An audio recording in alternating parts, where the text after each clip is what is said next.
Hello friends and students. Good morning, Suprabhat, Namaskar. So dear students, today I will discuss about the topics exponent law of standard class 9.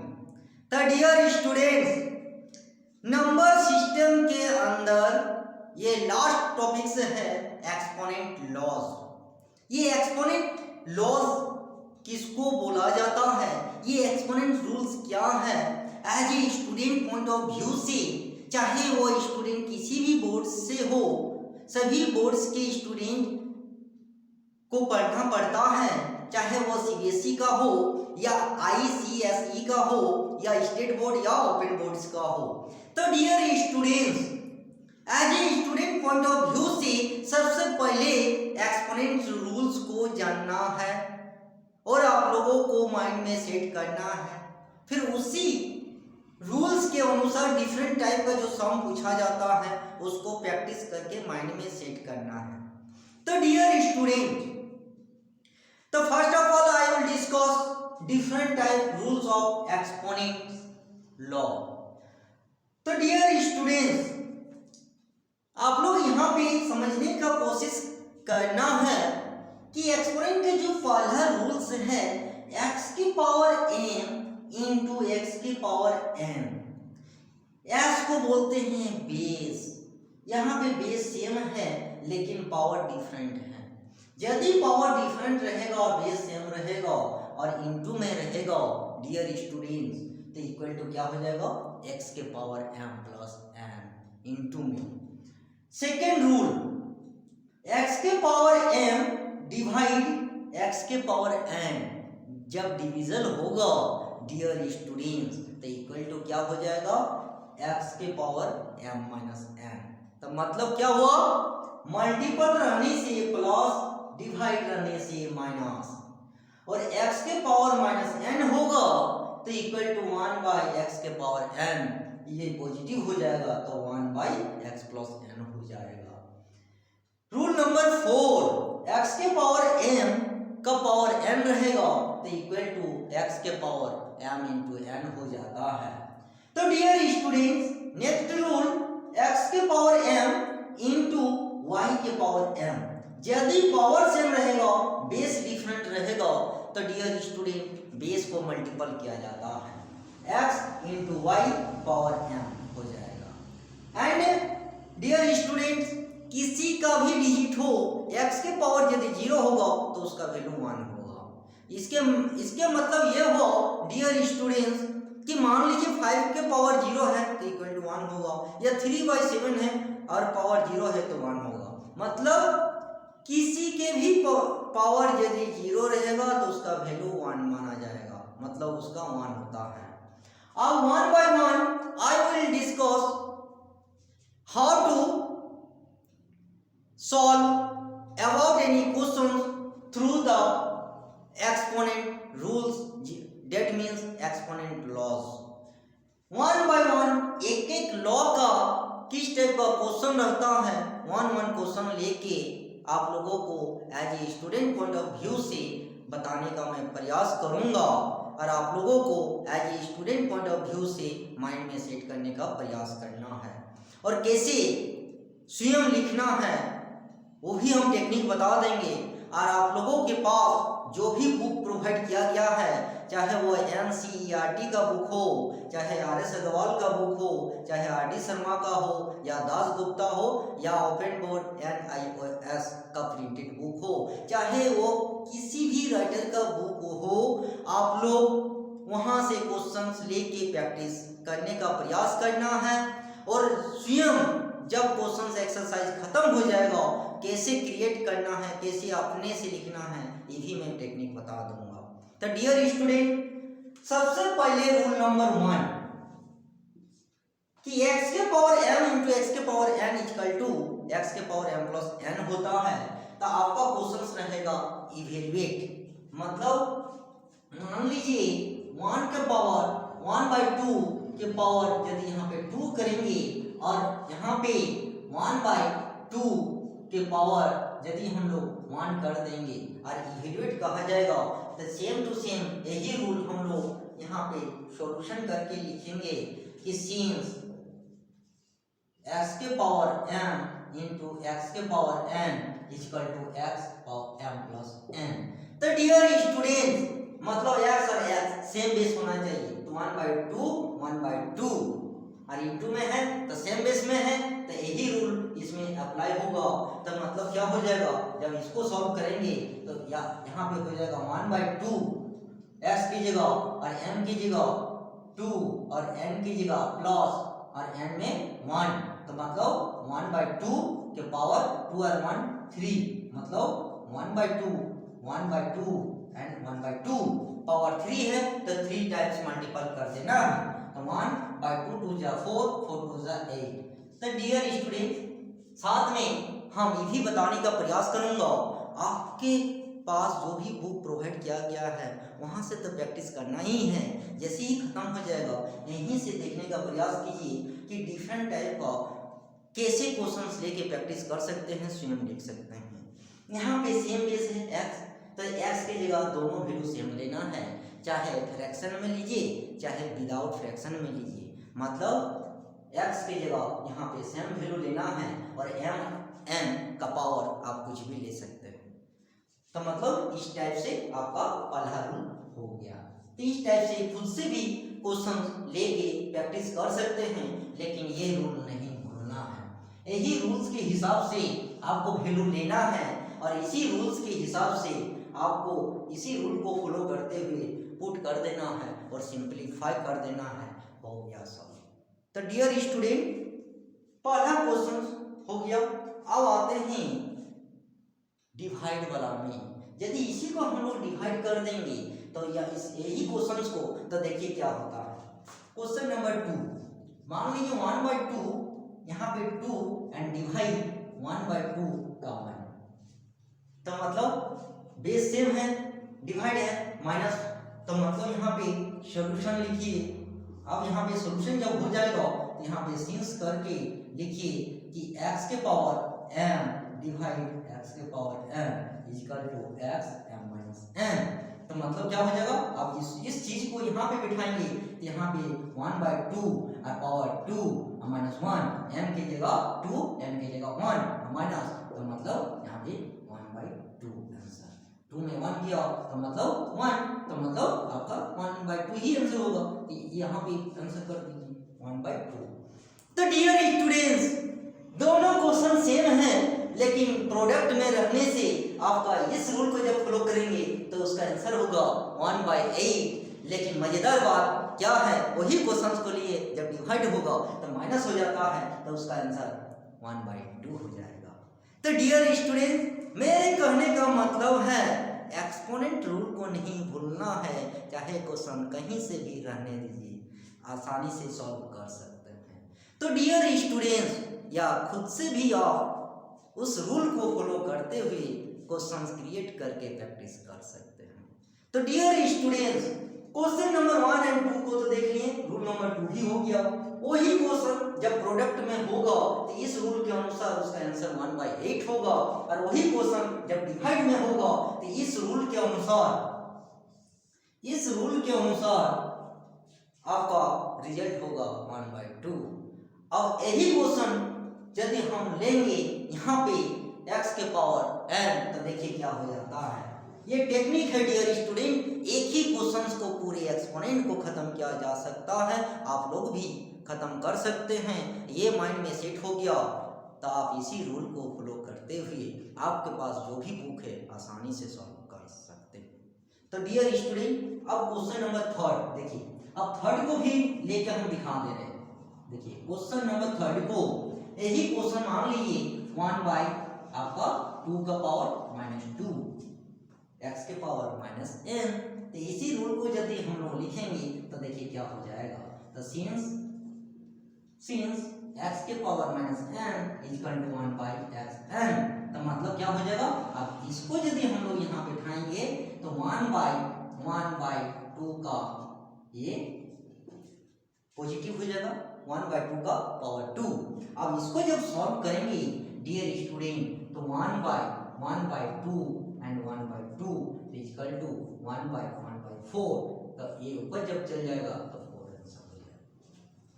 तो मेरे कहने का मतलब है dear student, एक ही questions के माध्यम से पूरे एक्सपोनेंट लॉ को खत्म किया जा सकता है, लेकिन टेक्निक आपका क्या होना चाहिए, पूरे एक्सपोनेंट लॉ को माइंड में सेट करना है और उसी के थ्रू क्वेश्चन क्रिएट करना है और प्रैक्टिस करना है। यदि मेरा इशारा और यहाँ का देखने के बाद आप लोगों को माइंड में सेट यदि हो गया तो आराम से खुद से लिख सकते हो। चलिए अब आते हैं question number 4। Same to same यही काम इसी क्वेश्चन को लेके क्वेश्चन नंबर 4 को भी करके दिखा देते हैं कि एक्चुअली होगा क्या। चलिए अब आते हैं क्वेश्चन नंबर 4। चलिए तो क्वेश्चन नंबर 4 मतलब रूल 4 के अनुसार, तो क्वेश्चन नंबर यदि 4 में लेंगे तो मतलब क्या हुआ, x के पावर n, तो मतलब मान लीजिए यहाँ पे 1/2 के पावर 2 और यहाँ पे मान लीजिए यहाँ पे भी हम लोग ले लेंगे 1,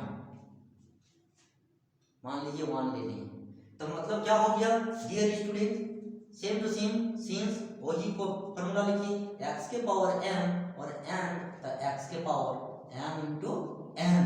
अब इस चीज को यदि यहाँ पे बैठाएंगे तो यहाँ पे 1/2 और 2 इंटू 1, तो मतलब 1/2 और 2 इंटू 1 2, तो मतलब 1/2 इंटू 1/2, 2 टाइम्स 1/2 1/2, मतलब 1/4 आंसर। तो डियर स्टूडेंट यहाँ पे मजेदार बात क्या है कि वही वैल्यू का जब पावर -2 होता है तो उसका आंसर 4 हो जाता है, लेकिन क्वेश्चन नंबर यदि आपका 4 रूल 4 को फॉलो किया जाता है तो उसका आंसर 1/4 हो जाता है। तो मेरे कहने का मतलब है डियर स्टूडेंट्स, एक्सपोनेंट लॉ को नहीं भूलना है, चाहे क्वेश्चन कहीं से भी रह सकता है, इजीली फाइंड कर सकते हैं। तो डियर स्टूडेंट्स अब आते हैं क्वेश्चन नंबर 5।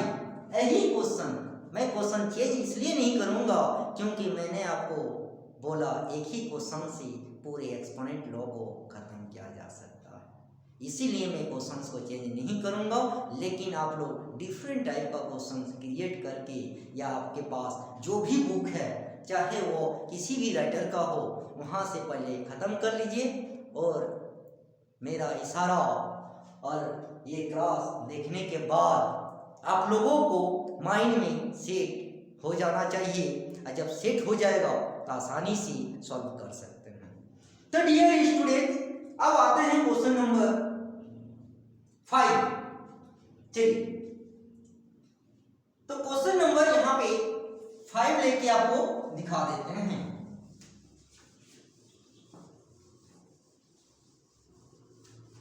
अब आते हैं क्वेश्चन नंबर 5। चलिए क्वेश्चन नंबर 5 में डियर स्टूडेंट यहाँ पे मान लीजिए 1/2 के पावर यहाँ पे 2 ले ली और यहाँ पे y का वैल्यू, तो y का वैल्यू यहाँ पे पावर सेम लेना है लेकिन वैल्यू अलग लेना है क्योंकि यहाँ पे y है, तो y की जगह मान लीजिए 3y, यहाँ पे मान लीजिए 2 ले लिए और यहाँ पे 1 ले लिए, तो मतलब यहाँ पे भी आपका 2 लेना है। तो मतलब आपके पास पावर सेम है लेकिन डिफरेंट आपका वैल्यू है, तो मतलब आपका रूल 5 फॉलो होगा। तो यहाँ पे सॉल्यूशन लिखना है कि सिंस x के पावर m एंड y के पावर m रहने से x एंड y के पावर m हो जाएगा। अब इस चीज को जब यहाँ बैठाइएगा तो 1/2 एंड 3/2 के पावर यहाँ पे क्या हो जाएगा 2 हो जाएगा, तो यहाँ पे 3/4 हो जाएगा और यहाँ पे 2 हो जाएगा और यहाँ पे 3/4 मतलब 9/16 हो जाएगा।